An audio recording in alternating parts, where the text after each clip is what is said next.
Good day everyone. We are here to discuss the instructional presentation about billiards, presented by the students from 11 Francisco, Cruz, Mendoza, and Orozco. Billiards is an indoor game evolved from a lawn game, similar to the croquet played sometimes during the 15th century. This is a game in which one scores by causing a cue ball to hit in succession two object balls, and is often played by kings, commoners, and hustlers alike. The term billiard is derived from French, either from the word billiard, one of the wooden sticks, or bille, a ball. The word billiards refers to any of various games played on a cloth-topped, cushion-railed rectangular table by driving small, hard balls against one another or into pockets, with a long stick called a cue. Many countries, among them France, England, China, Italy, and Spain, have been credited with the invention of the game. But in fact, nothing is really known about the origin of billiards. Different forms of the game tend to be played in certain groups of countries or areas of the world. Though many of the games cross many national boundaries, notable forms of billiards are carom or French billiard, English billiard, snooker, and pocket billiards or pools. The eminent form of billiard being played here in the Philippines is the pocket billiards. These different forms mostly differ on the size of the table and the numbers of balls being played. Equipments. Billiard equipments improved rapidly, largely because of the Industrial Revolution. Chalk was used to increase friction between the ball and the cue stick, even before the cues had tips. There are only few essential equipments to play billiards. The ball. The colors and size of the balls used in cue sports differ between forms. For pool, the size of the ball is roughly 2.5 inches in diameter, and there are two types of object balls besides the traditional white cue ball, and it normally consists of 15 object balls. The table. The table uses for cue sports are 6 pocket tables.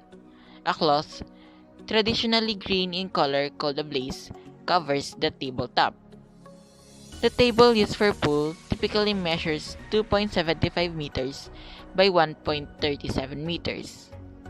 But the size of pool tables can vary greatly. The cue. It is a long stick that is used to drive the balls to hit each other. While the other equipment is the rack.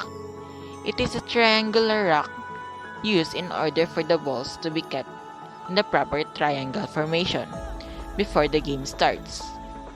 And the non-compulsory equipments are the chalk and bridge. Drills can help you efficiently use practice time to develop specific skills that can help you improve your overall game the most. Structured practice working towards specific goals can be very effective. If you look at any top professional athlete in any sport, they pretty much all do drills, working hard on developing and improving specific skills. Professional pool players should do the same. The line. The ghost. The ghost is the best way to simulate a real match since it involves running actual rocks and gives a very clear indication of your current skill level. Imagine you're playing someone who never misses. Anytime you let them get the table, you lose. Beating the 9-ball ghost is no small achievement, and to do so consistently means you are at least a very strong amateur player. The cross. When all your balls have available pockets, it's important not to bump them and disrupt a runnable pattern. When balls are close to each other, it's even more important. This drill helps develop close quarters positional play and planning multiple balls ahead. You need to play position on the next ball in such a way that you won't run into any other while potting it. You also need to be conscious of putting the cue ball in a position that you can bridge comfortably. Try and play the balls parallel to the short rail as a cluster to open up a route between the bottom and middle of the table. These are the rules and regulations of the billiards. Object of the game. 8 ball is a call shot game played with a cue ball and 15 object balls, numbered 1 through 15.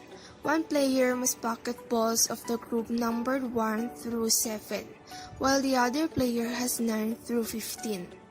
Call shot. In call shot, obvious balls and pockets do not have to be indicated. It is the opponent's right to ask which ball and pocket if he isn't sure of the shot.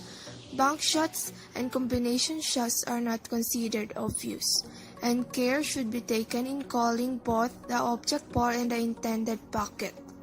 Alternating break. Winner of the lag or coin flip has the option to break. Players will alternate breaking on each subsequent game.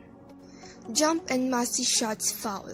While cue ball fouls only is the rule of play when a match is not presided over by a referee, a player should be aware that it will be considered a cue ball foul if during an attempt to jump. Curve or massy the cue ball over or around in impeding numbered ball that is not a legal object ball. The impeding ball moves. Legal break shot. To execute a legal break, the breaker must either pocket the ball or drive at least 4 numbered balls to the rail. If he fails to make a legal break, Begin play. The 15 object balls are arranged in a pyramid formation with its apex on the spot near the foot of the table. The first player then stands at the head of the table and drives the cue ball into the formation to break it apart.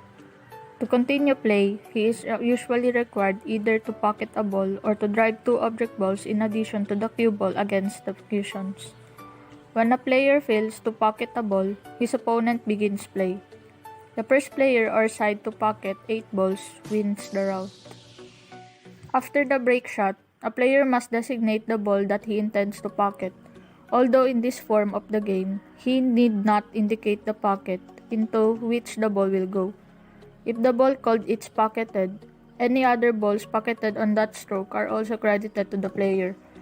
If the ball called is not pocketed, any other balls pocketed on that shot are replaced on the table, on the spot where the rack is made, or if more than one ball is replaced in a line from that spot, the player then loses his turn.